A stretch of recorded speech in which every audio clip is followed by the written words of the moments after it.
The standoff between Ambassador Mnangagwa and Chiwenga is no longer a behind-the-scenes power struggle. It is an open test of authority. Right now, the silence from the top is deafening. Sanabena masho kubdanyo kwa pango na toka na kiram jati. Subscribe or like on the bell icon. Zara nas anubletter up. Mamzora tensions are between the two factions in the ruling party's NPF and GT. If Mnangagwa was truly in charge, then he must prove it. Leadership is not maintained through hesitation, whispered briefings, or carefully planned statements through allies. It is exercised through decisive action.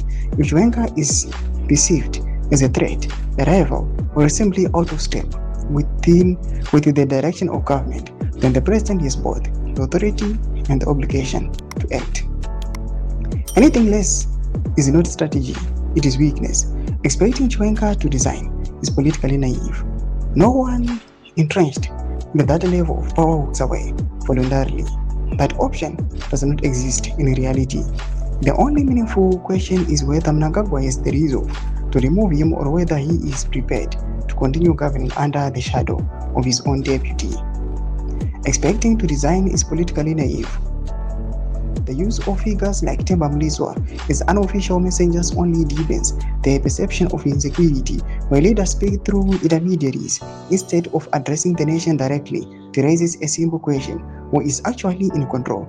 Power that has to be hinted at, defended proxies, or negotiated in public is power already sleeping.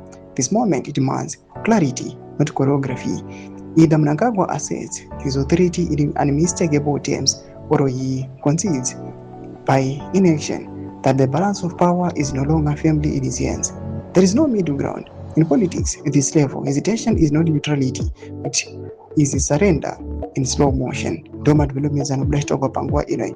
Comment section menus of English mod kudipa mso bichit ko ich. Subscribe or like, check on the bell icon.